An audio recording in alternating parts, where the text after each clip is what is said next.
Merci de regarder France 24 à l'heure de reporter, votre magazine de grand portage. C'est l'un des pays les plus pauvres d'Europe, le Portugal, qui a connu la crise avant la crise. Ce pays affiche aujourd'hui une croissance en berne, moins 0,2% prévu pour l'année prochaine, des déficits publics qui ne cessent de se creuser et un niveau de chômage historique, plus de 11% de la population active. Après la Grèce, l'Italie, le recours à l'Europe et au Fonds monétaire international semble de plus en plus inéluctable. Mais le gouvernement de José Socrates ne cesse de le marteler. Le Portugal peut se tirer seul de ce mauvais pas. Sa recette, comme en Irlande, un plan d'austérité sans précédent, baisse drastique des dépenses publiques, hausse de la TVA, gel, voire baisse des salaires des fonctionnaires. Mais cela sera-t-il suffisant? Car la crise a fait apparaître des fragilités structurelles, une compétitivité trop faible ou encore un niveau de corruption élevé. Nos reporters Hélène Frade et Cédric Moll-Laurençon se sont rendus dans le nord industriel du Portugal, la région la plus durement touchée par la crise à la rencontre des Portugais, confrontés à un quotidien de plus en plus difficile. Bienvenue dans Porter. Comme un long fleuve tranquille, quelques minutes après minuit, Porto, au nord du cœur industriel, vit pourtant les premiers instants d'une grève générale sans précédent. Gare de São Bento, João et une poignée de militants de la CGTP sont à la manœuvre. Sans bruit, ils protestent contre le plan d'austérité du gouvernement Socrates. Ce que le gouvernement nous dit, on le sait depuis longtemps. C'est d'ailleurs ce que répètent tous les gouvernements ces dernières années. Qu'on doit se serrer la ceinture, se serrer la ceinture, se serrer la ceinture. Et nous, ce qu'on sait, c'est que les travailleurs se serrent la ceinture, à s'en étrangler. La grève est suivie massivement par le secteur public dans les transports, l'éducation et la santé. Ce jour-là, plus de 3 millions de Portugais ont rejoint la protestation de João et de ses camarades. Métallurgie, chimie, énergie, entre 70 et 100% de grévistes. Dans la petite assemblée, Paulo Moraes, professeur de mathématiques à l'université, est lui aussi venu dire non à la rigueur. Le problème portugais, dit-il, est trop profond pour être réglé à coup d'austérité. Les problèmes actuels que nous avons sont liés à la récession et aussi à la dépendance excessive de l'économie vis-à-vis du budget de l'État. Ce budget est devenu un simple mécanisme de captation des impôts des citoyens pour alimenter cette méga centrale d'affaires qu'est devenue l'État et favoriser les proches du pouvoir. Paulo Moraes est le monsieur propre de Porto. Cet ancien responsable de l'urbanisme à la mairie a fini par être écarté de ses fonctions pour avoir dénoncé l'illégalité de certaines pratiques, comme ce projet immobilier interdit en son temps et que la mairie a autorisé après son départ. Donc ici, on a des terrains dédiés au départ à des activités sportives, mais qui se sont transformés en projets immobiliers. Des projets qui non seulement n'obéissent pas aux règles d'urbanisme, mais qui en plus se sont installés sur des terrains publics, municipaux. Là, clairement, on est dans l'illégalité. Aujourd'hui, Paulo mène son combat pour Transparence Internationale, une organisation qui lutte contre la corruption. À ses yeux, le phénomène explique en partie la crise et la nourrit. La corruption, dans le domaine de l'urbanisme, comme dans le domaine des travaux publics, comme ailleurs, finit par attirer dans les affaires ceux qui ont le plus d'influence, plutôt que ceux qui sont compétitifs ou véritablement compétents. Et c'est comme ça qu'on détruit un pays. Quand l'activité économique est accaparée par les entreprises qui bénéficient de la complicité de l'État. En favorisant ce type de société, bien entendu, on éloigne celles qui sont les plus compétitives. En vérité, la corruption est l'impôt le plus lourd que nous payons tous. Les avantages accordés par le gouvernement aux concessionnaires d'autoroutes témoignent selon Paulo de cette corruption qu'il dénonce. Une corruption qui s'enracine dans l'étroitesse des liens entre les politiques et le pouvoir économique portugais et qui finit par étouffer les finances publiques. En plus des profits qu'elles ont tirés de la construction des autoroutes, les entreprises bénéficient aujourd'hui de taux de rentabilité annuels véritablement scandaleux. 14% de rentabilité, c'est complètement inadmissible. Et ça c'est un cadeau de l'État. Dans un premier temps, il a payé ses entreprises en fonction du trafic. Et puis quand ils se sont rendus compte que ça ne rapportait pas assez, l'État a versé à ces entreprises une taxe garantie qu'on finance avec nos impôts. Et puis quand ça n'a plus suffi, l'État a fini par faire payer en plus les usagers. Une vie politique intimement liée au monde économique. C'est l'histoire d'Américo Amorim, l'homme le plus riche du pays qui pèse près de 4 milliards de dollars, a transformé la petite entreprise familiale en numéro 1 mondial de la fabrication de bouchons de liège, présent aussi dans la finance et l'énergie. Il nous invite à Muzelos, à quelques kilomètres au sud de Porto. Nous sommes dans le fief de la famille. La visite commence par un petit tour du musée privé.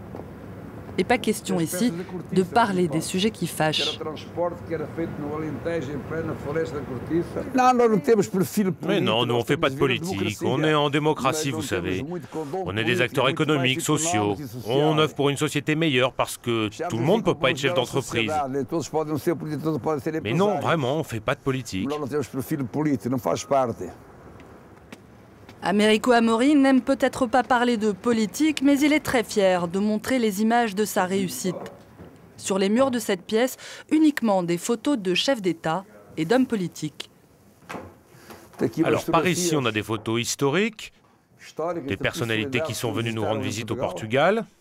Ici, Fidel Castro à Cuba. Là, un autre président de la Hongrie, dont je suis quand même le consul honoraire. Et le président angolais plus récemment. Ici, avant la révolution de 1974, le président Américo Tomás. Ensuite, le premier président du Portugal démocratique, Ramalho Eanes. Américo Amorim a lui aussi son idée sur la crise que traverse le pays. Il a même son petit message pour les investisseurs, invités à bénéficier des facilités portugaises. Soyez tranquille au sujet du Portugal. Le Portugal est un pays généreux, son peuple est fantastique. Il a une grande capacité de souffrance. Et il l'a d'ailleurs prouvé au fil des années. Et je suis convaincu que le gouvernement va mettre en œuvre un plan d'austérité extrêmement dur pour l'année prochaine, parce qu'il est fondamental qu'il soit rigoureusement respecté. Cette capacité de souffrance dont parle Américo Amorim est entretenue à coups de fermeture d'usines et de faillites. Le nord de Porto est le berceau de l'industrie portugaise, une industrie de main-d'œuvre à faible coût, aujourd'hui frappée de plein fouet par la concurrence. Maria travaillait dans la confection, son mari Antonio dans les travaux publics. Ils viennent tous les deux de perdre leur emploi.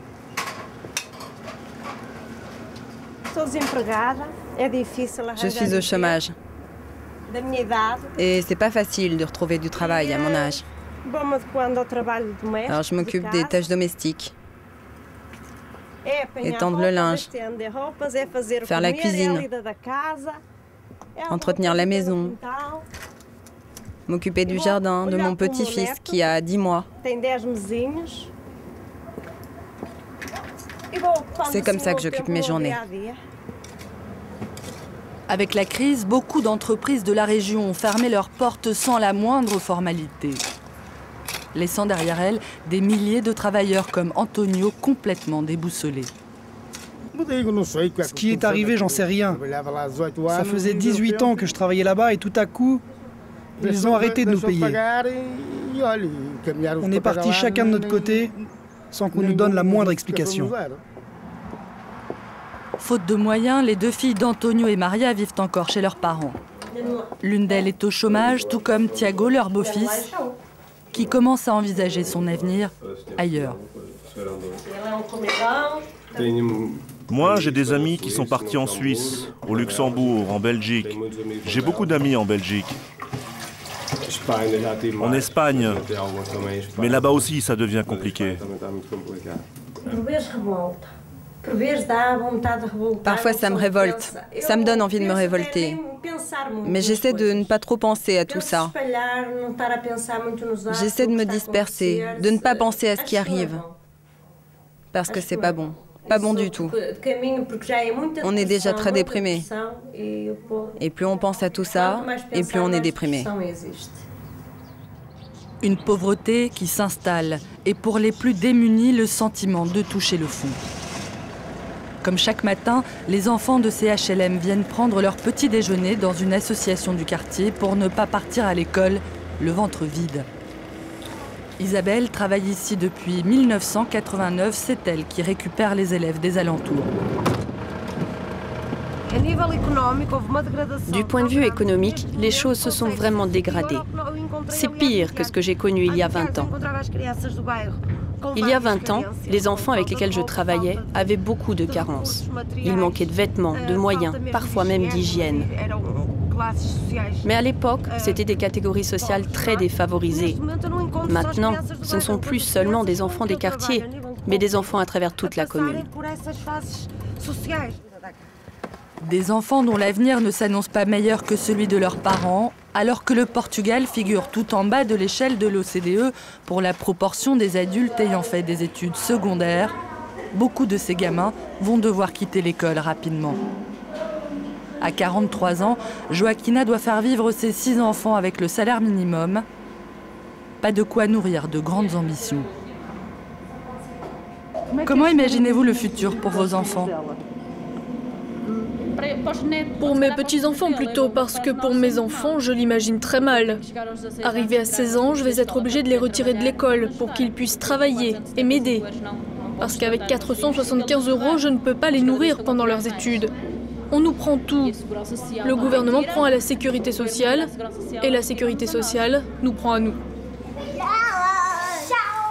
Face à Joaquina, à ses enfants, aux autres familles du quartier, des travailleurs sociaux gagnés par le sentiment d'impuissance.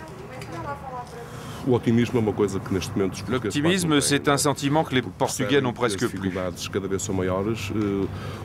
Ils comprennent que les difficultés sont chaque fois plus grandes.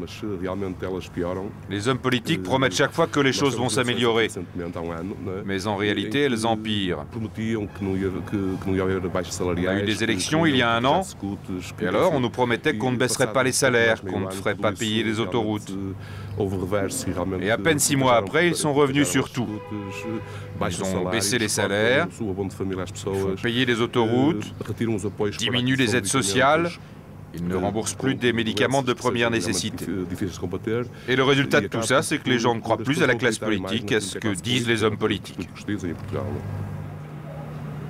Devant ces difficultés, le Premier ministre José Socrates a déclaré que le Portugal n'avait besoin de personne, refusant ainsi l'idée d'une intervention de l'Europe ou du FMI. Les Portugais, de leur côté, perdent chaque jour un peu plus espoir. L'année dernière, près de 100 000 d'entre eux ont quitté le pays. Merci Hélène Frade d'être avec nous sur ce plateau. Premier problème évoqué dans votre reportage, c'est celui de la corruption. Qu'en est-il vraiment? En quoi corruption et crise économique sont-elles liées? Alors, dans un premier temps, si on regarde les indices de perception de la corruption, eh bien, a priori, rien de particulièrement inquiétant en ce qui concerne le Portugal. Dans un ordre croissant de corruption, il est classé 32e. À titre indicatif, la France arrive 25e. Et à l'autre bout du spectre, on a l'Italie 67e, la Grèce 78e. Donc, on pourrait penser qu'effectivement, eh bien, on n'est pas là devant un cas particulièrement inquiétant. Mais si on se penche un peu plus attentivement sur ces chiffres, eh bien, on constate que la corruption s'est aggravée ces 10 dernières années au Portugal. Les chiffres sont de plus en plus mauvais et ça tient sans doute à la multiplication des scandales politico-financiers qui se sont multipliés ces 10 dernières années et qui portent parfois sur des centaines de millions d'euros. Donc, voilà, des phénomènes qui deviennent plus importants avec le temps. Et puis, ce qu'on peut dire surtout, c'est qu'au-delà de la corruption au sens strict, c'est à une sorte de collusion d'intérêts généralisée qu'on assiste ces derniers temps. Des scandales de corruption, effectivement, il y en a eu un certain nombre en ce qui concerne le Portugal. Autre question, Hélène Frade, les difficultés du Portugal n'ont pas donné lieu à de grandes mobilisations comme ça a pu être le cas pour la Grèce ou pour la France. Comment est-ce qu'on se l'explique ? Alors effectivement, quand on arrive de France, par exemple, on est un peu surpris, alors que la réforme des retraites a suscité une énorme mobilisation, et bien de constater qu'un plan d'austérité extrêmement sévère ne suscite pas plus de protestation que cela. En tout cas, une protestation peu audible. Nous sommes des gens pacifiques, m'ont dit les Portugais. En face de ce discours, il y a aussi ce discours qui consiste à se dire les Portugais sont des gens dociles. Hein, c'est ce que m'a dit textuellement un chef d'entreprise, repris en cela par Américo Amori, par exemple, qu'on voit dans le sujet. Et puis, il y a aussi cet héritage, cette tradition qui consiste à dire non avec ses pieds. On n'est pas content, on n'est pas satisfait de son sort. Eh bien, on part. Une tradition d'immigration, donc, avec laquelle le Portugal renoue ces dernières années. Une perspective d'intervention du Fonds monétaire international ou de l'Union européenne, où est-ce qu'on en est ? Alors, on voit de plus en plus difficilement comment le Portugal, malgré ce plan d'austérité, pourra se tirer seul de ce mauvais pas, d'autant que les perspectives de croissance se dégradent chaque jour un peu plus. Le gouvernement martèle qu'il n'a besoin de personne. Cela étant, les Portugais, eux, sont nombreux à demander une intervention de l'Union européenne et du FMI. Le FMI est déjà là, m'ont dit certains d'entre eux, et on voit difficilement comment il pourra imposer des mesures d'austérité plus sévères que celles qui nous sont déjà imposées. Merci Hélène Frade, et c'est la fin de ce numéro de Reporter. Merci à vous de l'avoir suivi. Merci à ceux qui l'ont préparé. Rendez-vous la semaine prochaine pour un autre grand reportage sur France 24.